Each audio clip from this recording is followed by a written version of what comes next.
Very good morning बच्चों हमने chapter start किया था dissolution of partnership firm.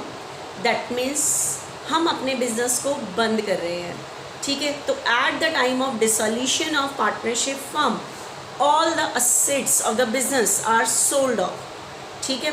Business की सारी असेट्स को हम बेच देते हैं and realising from the sale of assets firstly paid to outside liabilities, that means third party liabilities. सबसे पहले हम आउटसाइड लायबिलिटीज़ की पेमेंट करते हैं, debt partners loan, then partners capital, last में एक अकाउंट बनता है कैश और बैंक अकाउंट, ठीक है। उससे हमारे सम की वेरिफिकेशन होती है। आज एक ज़रा सी चीज़ और सीखना, फिर हम आगे करते हैं। सुना ध्यान से बच्चे, आपको पता है आप सम सॉल्व करने के लिए क्वेश्चन में बैलेंस शीट गिवन होती है, ठीक है। आपको पता है बैलेंस शीट का ये असेट साइड होता है, इसमें यहाँ इन्वेस्टमेंट होती है। मान लो 1 लाख है, आपने कहीं बाहर पैसा इन्वेस्ट किया हुआ है, ठीक है।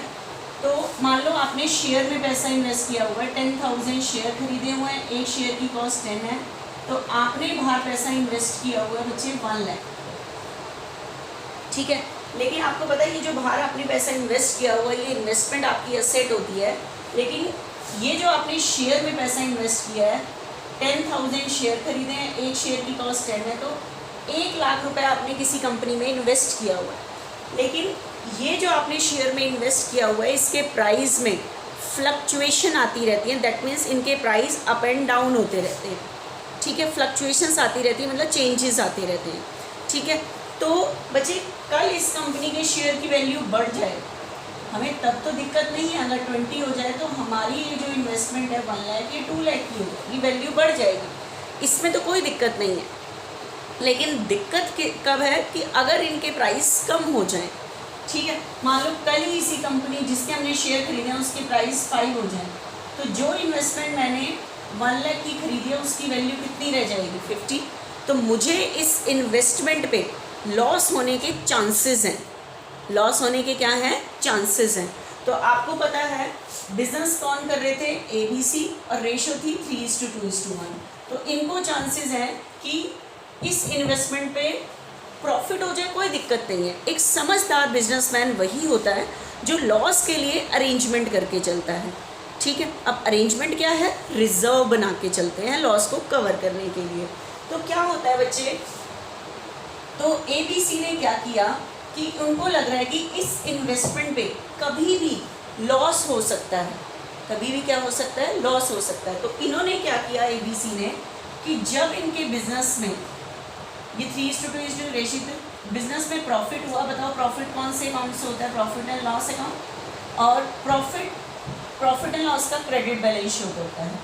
तो इन्होंने क्या किया, इस प्रॉफिट को बांटने की बजाय प्रॉफिट का कुछ पार्ट रिजर्व में डाला, और ये रिजर्व था स्पेसिफिक रिजर्व, ठीक है। इस इन्वेस्टमेंट के लॉस को कवर करने के लिए इन्होंने प्रॉफिट का कुछ पार्ट रिजर्व में डाला और इस रिजर्व को नाम दिया investment fluctuation reserve, investment fluctuation reserve ये नाम दिया, ठीक है।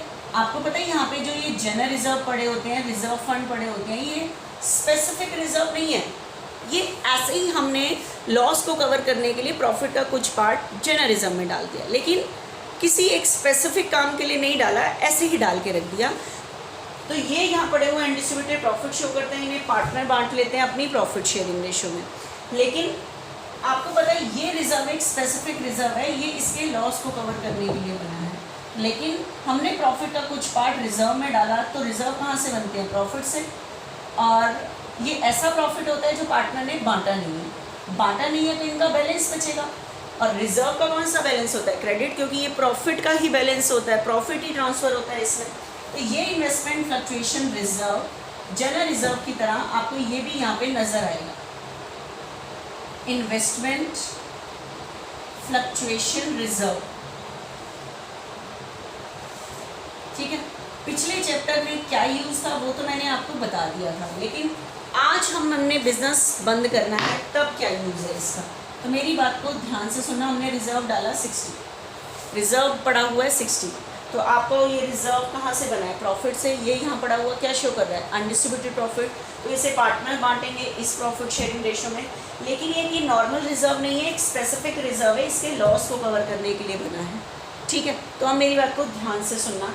इसका आपको अब बैलेंस शीट में अगर इस तरह से नज़र आए तो इसका क्या करना है? आपको पता है इस चैप्टर में आप बना रहे हो एक रियलाइजेशन अकाउंट। ध्यान से समझना, रियलाइजेशन अकाउंट बना रहे हो। रियलाइजेशन अकाउंट किस लिए बनता है? असेट्स को बेचने के लिए और आउटसाइड लायबिलिटीज़ की पेमेंट करने के लिए। असेट्स को बेचने के लिए और आउटसाइड लायबिलिटीज़ की पेमेंट करने के लिए बनता है।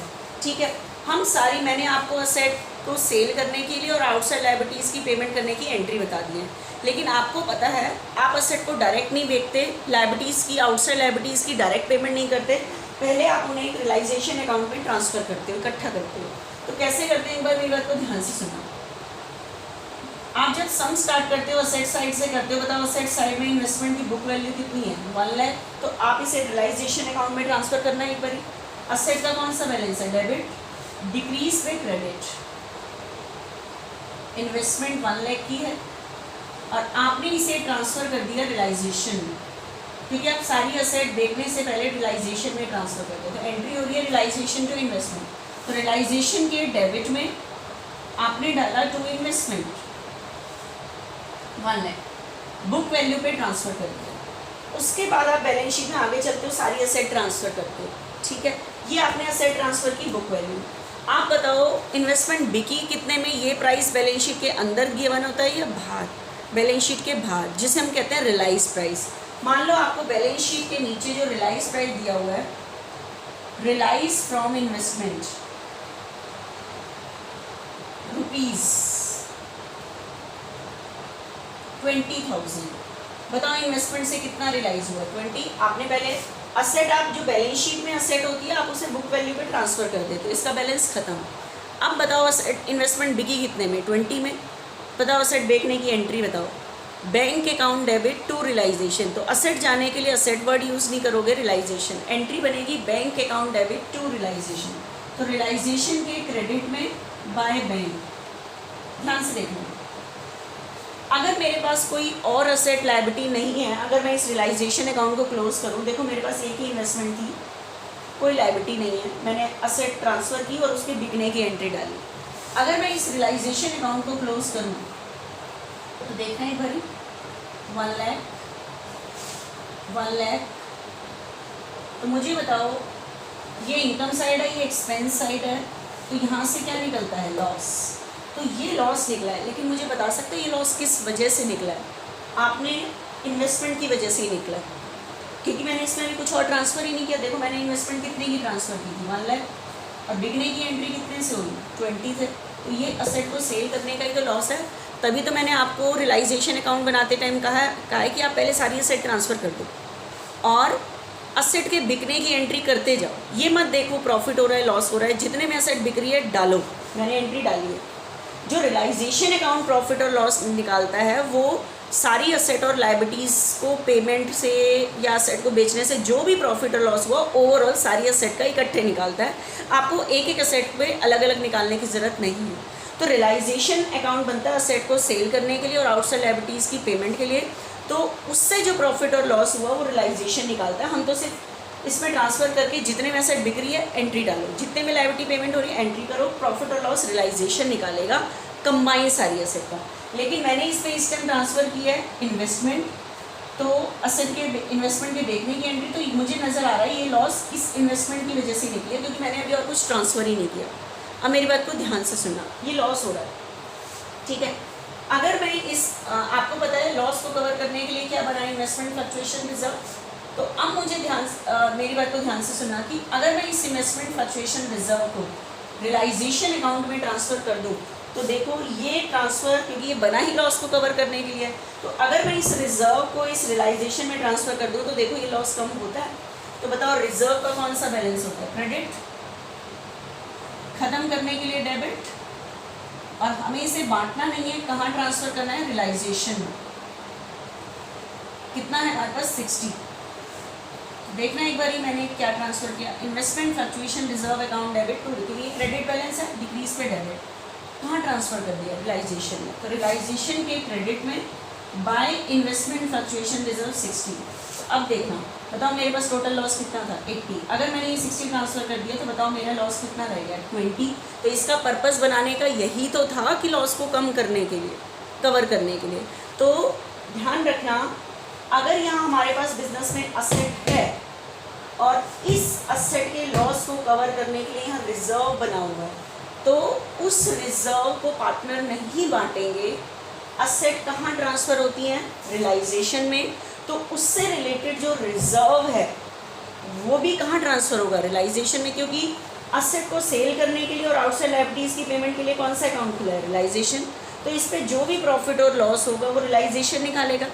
तो उसके लॉस को कम करने के लिए ये रिजर्व भी हम कहाँ ट्रांसफ़र करते हैं, रियलाइजेशन, क्योंकि असेट और आउटसाइड लायबिलिटीज़ की पेमेंट के लिए खुला है रियलाइजेशन। तो सारी असेट की एंट्री भी किस में डल रही है, रियलाइजेशन में। तो इसलिए असेट से रिलेटेड जो रिजर्व हैं वो बटेंगे नहीं, रियलाइजेशन में ट्रांसफ़र होंगे।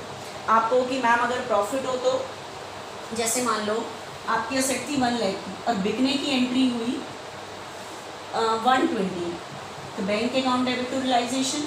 तो आप कहोगे कि मैम इस टाइम तो लॉस हुआ ही नहीं है, फिर क्यों हम रिजर्व ट्रांसफ़र करें, इस तो उल्टा प्रॉफिट आ रहा है। देखो 120 में बिकी है तो 20 का यहाँ से तो प्रॉफिट निकल के आ रहा है ना रियलाइजेशन में। तो आप कहोगे कि मैम अगर इन्वेस्टमेंट ज़्यादा में बिके तो फिर तो पार्टनर बांट ले। आप एक चीज़ देखो ध्यान से, अगर मैं इस रिजर्व को अभी भी यहाँ ट्रांसफ़र करती हूँ, investment fluctuation reserve to realisation, तो बाय इन्वेस्टमेंट फ्लक्चुएशन रिजर्व कितना ट्रांसफ़र किया, 60। आप देखना, तो ये रिजर्व ट्रांसफ़र करना मेरे प्रॉफिट को ही तो बढ़ा रहा है। देखना 180 तो प्रॉफिट कितना हुआ 80। मैंने रिजर्व ट्रांसफ़र किया, मेरा प्रॉफिट कितने से बढ़ गया 60 से। तो इसे कौन बांटेंगे, पार्टनर। ठीक है, तो डायरेक्ट नहीं बांटना वहाँ पे, बेशक से प्रॉफिट हो रहा है या लॉस हो रहा है, मतलब इन्वेस्टमेंट कम में बिक रही है या ज़्यादा में बिक रही है। अगर कम में बिक रही होगी तो ये रिजर्व लॉस को कम कर देगा। अगर असेट ज़्यादा में बिक्री होगी और आपने तब भी रिजर्व ट्रांसफ़र किया तो ये रिजर्व प्रॉफिट को बढ़ा देगा, अल्टीमेटली यूज़ नहीं हुआ तो इसे बांटेंगे कौन, रियलाइजेशन का प्रॉफिट भी कौन बांटते हैं, पार्टनर। ठीक है, तो ओवरऑल रिजल्ट क्या निकला कि इन्वेस्टमेंट फ्लक्चुएशन रिजर्व को डायरेक्ट पार्टनर ने नहीं बांटना। जो असेट से रिलेटेड फंड है या रिजर्व है, जैसे यहाँ असेट है और यहाँ पे रिजर्व है, तो वो बढ़ता नहीं है, वो रियलाइजेशन में ट्रांसफ़र होता है, क्योंकि असेट कहाँ ट्रांसफ़र होती है, रियलाइजेशन में। उनके बिकने की एंट्री भी कहाँ होती है, रियलाइजेशन। तो प्रॉफिट और लॉस भी कहाँ निकलता है, रियलाइजेशन। तो उससे रिलेटेड रिजर्व बटेगा नहीं, रियलाइजेशन में ट्रांसफ़र होगा। ठीक है, ये चीज़ तो ओवरऑल। लेकिन एक चीज़ और, बाई चांस यहाँ पे इन्वेस्टमेंट नहीं है, खाली रिजर्व है, ठीक है, तो असेट नहीं है तो इसका लॉस किस बात का। तो उस केस में इस रिजर्व को कौन बांट लेंगे, पार्टनर। कब, जब यहाँ पे असेट नहीं है। लेकिन अगर असेट है उससे रिलेटेड रिजर्व है, तो असेट कहाँ ट्रांसफ़र होगी, रियलाइजेशन में। तो उससे रिलेटेड रिजर्व भी कहाँ ट्रांसफ़र होगा, रियलाइजेशन में, डायरेक्ट वहाँ पार्टनर में नहीं बटेगा। ठीक है, अगर बाई चांस असेट नहीं है, सिर्फ रिजर्व बना हुआ है, ठीक है, तो उस केस में असेट नहीं है तो लॉस किस बात का। तो उस केस में रियलाइजेशन अकाउंट में ट्रांसफ़र करने की ज़रूरत नहीं है, इसे कौन बांट लेंगे, पार्टनर्स बांट लेंगे। ठीक है, देखो अगर हम रियलाइजेशन में भी ट्रांसफ़र कर रहे हैं, अगर ये लॉस के लिए यूज़ हो गया ठीक, अदरवाइज़ ये रियलाइजेशन के प्रॉफिट में ऐड होके आ जाता है। जैसे इस केस में आया, देखो 1 लाख वाली एसेट 120 में बिकी तो 20 का प्रॉफिट आता है, लेकिन मैंने रिजर्व ट्रांसफ़र करा तो जिसकी वजह से प्रॉफिट बढ़ा तो इसे कौन बांटते हैं, पार्टनर, प्रॉफिट शेयरिंग रेशो में ही। तो डायरेक्ट ना बढ़ के इनडायरेक्ट वे में पहुँच रहा है। ठीक है, तो ये चीज़ हो गई मेरी असेट से रिलेटेड, इन्वेस्टमेंट फ्लक्चुएशन रिजर्व से रिलेटेड। ठीक है, देखना अब हम नेक्स्ट इलस्ट्रेशन करते हैं बच्चे। एक चीज़ सम करने से पहले एक चीज़ ध्यान से सुनो। आपको पता है सम सॉल्व करने के लिए क्वेश्चन में बैलेंस शीट गिवन होती है।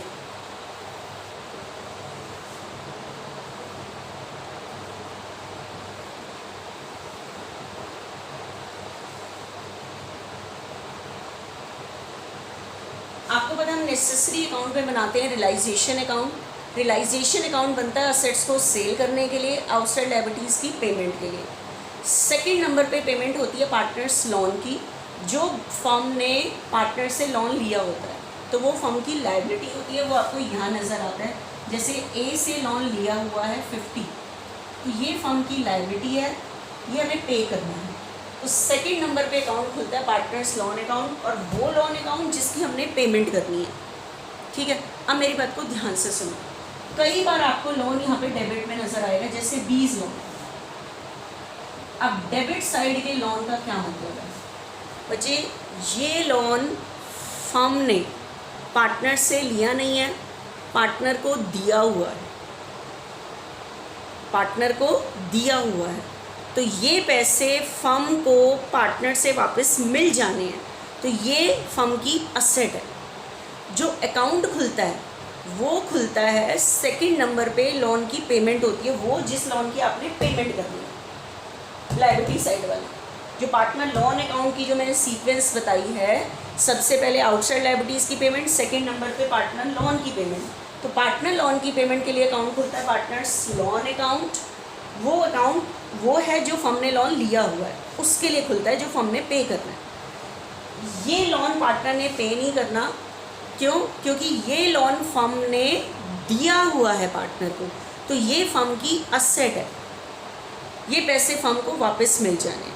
तो इसका करना क्या होता है? जो डेबिट साइड में जो लोन होता है उसका हमें क्या करना होता है वो ध्यान से सुनो। डेबिट साइड वाला लोन, क्योंकि ये लोन फर्म ने लिया नहीं है, ये फर्म ने दिया हुआ है, इसका क्या करना है? मेरी बात को ध्यान से सुनो। डेबिट साइड वाले लोन का क्या करना है इसका तो आपको पता है। सेकंड नंबर पे पार्टनर लोन की पेमेंट होती है, क्योंकि आज बिजनेस बंद हो रहा है, हमने सारी आउटसाइड लायबिलिटीज़ की पेमेंट करनी है। लेकिन ये लोन हमने पे नहीं करना, उल्टा फर्म ने बी को जो लोन दिया हुआ है वो उसको वापस मिलना चाहिए फर्म को। ठीक है, तो लेकिन अब करते क्या है?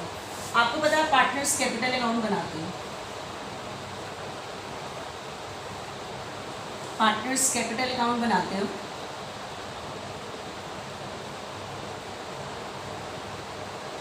A B.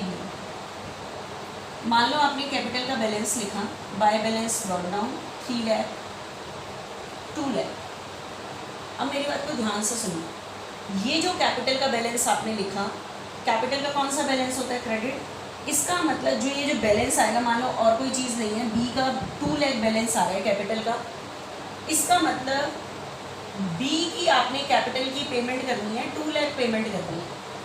ठीक है, आप देखो आपने बी की कैपिटल की 2 लाख पेमेंट करनी है, और बी ने हमारे 10,000 रुपीज़ देने हैं, क्योंकि हमने उसको लोन दिया हुआ है, फर्म ने उसको लोन दिया हुआ है। आप मुझे बताओ, मैं कैपिटल अकाउंट में बी की 2 लाख की पेमेंट करूं? ठीक है, कैपिटल का क्रेडिट बैलेंस, कैपिटल बिजनेस की लायबिलिटी होती है, तो कैपिटल अकाउंट से निकल कर आता है कि आपने बी को इतनी पेमेंट करनी है उसके बैलेंस में, और मान लो कुछ नहीं डला तो आपने बी को 2 लाख पेमेंट करनी है। ठीक है, आज आप बी को 2 लाख पेमेंट करो, और ये वाले 10,000 जो आपने लोन दिया हुआ है 10,000 उससे वापस मंगाओ। आपने बी को कैपिटल के 2 लाख देने हैं डिसोल्यूशन पे, और आपने जो उसको 2 लाख का 10,000 का लोन दिया हुआ है वो वापस लेना है। तो आप क्या करोगे? पहले 2 लाख उसको कैपिटल की पेमेंट करोगे, फिर लोन के 10,000 उससे वापस लोगे। तो समझदारी क्या रहेगी? आप कैपिटल की 190 पेमेंट कर दो, 10,000 उसके कैपिटल से काट लो जो आपने उसकी कैपिटल की पेमेंट करनी है। तो ध्यान से सुनना कैसे काटोगे। तो ये जो डेबिट साइड वाला लोन है कैसे करोगे? आप उसको 2 लाख पे नहीं करोगे, 10,000 जो उसने आपके देने हैं वो उसके काट के बाकी कैपिटल की पेमेंट कर दोगे। तो इसके करने के लिए आपको ये जो डेबिट साइड वाला लोन होता है ये कैपिटल अकाउंट में ट्रांसफ़र करना होता है। किसमें ट्रांसफ़र करना होता है? कैपिटल। कैसे करोगे बताओ? लोन का ये कौन सा बैलेंस है? डेबिट। डिक्रीज पे करोगे क्रेडिट, बैलेंस खत्म, और ये ट्रांसफ़र करोगे डी के कैपिटल अकाउंट में 10,000। तो बताओ एंट्री क्या बनी? 20 कैपिटल के डेबिट में, कैपिटल के डेबिट में टू 20 लोन 10,000। तो अब मेरी बात को ध्यान से देखिए, जब आप बी की कैपिटल का बैलेंस निकालोगे 2 लाख, इसका मतलब आप कैपिटल की कितनी पेमेंट करोगे? 190।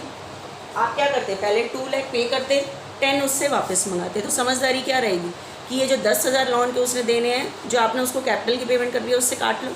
तो डेबिट साइड वाला लोन कैपिटल अकाउंट में ट्रांसफ़र होता है। डेबिट साइड में अगर पार्टनर का लोन है तो सीधा सीधा उसे कैपिटल अकाउंट में ट्रांसफ़र कर दो, पैसे वापस मत मंगाओ, वहीं से कट जाएंगे उसके पैसे, ठीक है। ये वाला लोन है, इसकी लोन की तो हमने क्या करनी है पेमेंट, तो वो तो एक डिसोल्यूशन के टाइम स्टेप है, पार्टनर्स लोन अकाउंट खुलेगा, ठीक है। लेकिन डेबिट साइड वाला लोन तो पार्टनर्स कैपिटल अकाउंट में ट्रांसफ़र होगा, ठीक है बच्चे।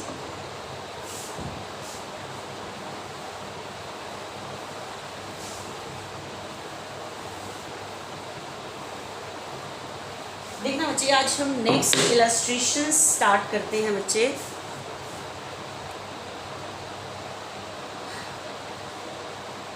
नेक्स्ट इलस्ट्रेशन हम नेक्स्ट लेक्चर में करते हैं।